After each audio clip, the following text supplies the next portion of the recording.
Welcome everybody to my site. My name is Paul Smyers. I'm a real estate agent in the beautiful Shenandoah Valley of Virginia, and I specialize in rural properties. Today I want to talk about something that's very important and also subject to a lot of controversy sometimes in the real estate business. And the key word is staging. And basically what that means is, as a real estate agent, if we want to sell your property, we have to present it to the public in the best possible light for the target type of buyer. Now, that can present some issues because I've been in some very, very attractive homes, but they lived in there for so long that all the decorations and every square inch of it is just their particular taste.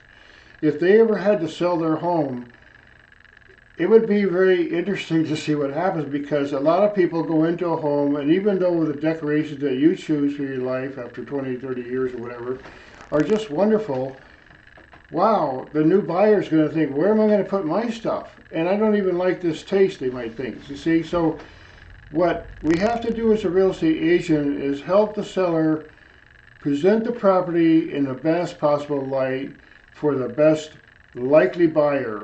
Now, sometimes the way that we think about our property isn't the way someone else is going to think about it. For example, there are some areas that, let's say you lived in this simple little home on a fairly busy road in a town, and you lived there for a long time, and that was your thing. And then when you sell it, the person who's buying it, they don't really think about they want to live there. They want to make a little office building, or maybe for their accounting office or something like that. They may have a totally different idea what they're going to do with your piece of land or your property.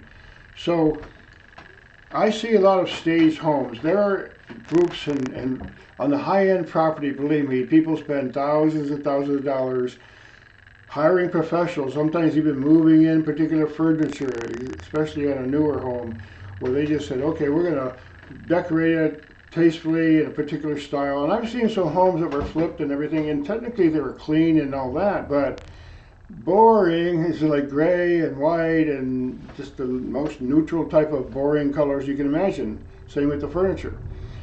Now, when I hear people say, I'd like to help you to help me sell my house, one of the subjects I bring up right away is, are you ready to move? You see, because let's say, for example, that you wake up one day and say, okay, let's say your kids are graduating high school, and that's the last one of them, and you're going to say downsize, so now it's May or something, and say, honey, let's sell our house. Well, that's a busy time of year because a lot of people are ready to buy at that time. And if your house isn't ready to sell, and if you're not ready to move, you got a problem. Because what if your house goes on the market for 3 or 4 days, and by the end of the week you got 20 offers? I've even seen situations like that. What are you going to do? Are you ready to move? And there are people who say, I'll pay the high cash offer, but I want you out in 30 days, no questions asked, bang and a boom, you see. So again, think about setting your own house up. You can't afford perhaps to hire somebody, and your agent, frankly, if an agent is dealing with a fairly modest price house, like 300,000 or 400,000 or something like that, and it's going to cost a lot of money and time to really hire a professional and bring all the new furniture in and all that kind of stuff. So what you can do as you're trying to sell your house is to work with your agent and say, look, just declutter. If you have really valuable things in your house that it's going to go up for showing and you're ready to move, start getting rid of all those personal, private, expensive, personal things out of your house and strip it down. If you have a few nice pieces of furniture and so on, leave them in there. Get rid of the junky stuff. Start moving, start putting your stuff in a place where, let's say you get a storage unit. If you will have to move within a 30-day period or something, you're going to probably want to have a large yard sale or some kind of a storage unit where you can put some of your things. So what I suggest is, you may not want to strip everything out of your house, but you can help sell it by, in your own way, staging it.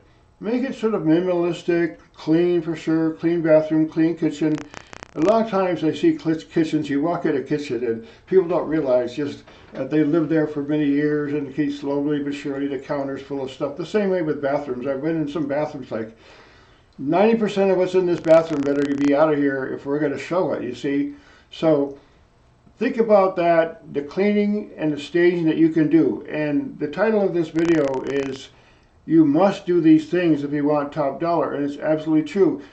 You have to get your house presentable, ready for the buyer, because if a buyer sees something that they like, that they know immediately, I can move my furniture over there, the walls are clean, the bathrooms are clean, decluttered, they immediately know, hey, this is a very doable thing. I'm not going to have to deal with months and months this person getting rid of stuff and all that.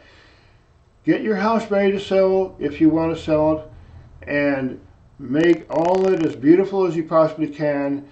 Declutter, that's really the main issue. A lot of times you see homes, they're technically beautiful, but they have a lot of stuff in them. I went to one house one time and the whole refrigerator was covered with black and white cow magnets, and I thought that was kind of funny. But or you get the whole tower cabinet full of Beanie Babies and things like that, and that kind of stuff may be your hobby, but the new owners are going to have a totally different idea what they're going to do with your property. So I want to make these videos short and easy to deal with, and like and share. I love your comments. I communicate with other people, and I answer questions if people have a comment and so on. So thanks again for listening, and like and share, and it helps me a lot. Thanks.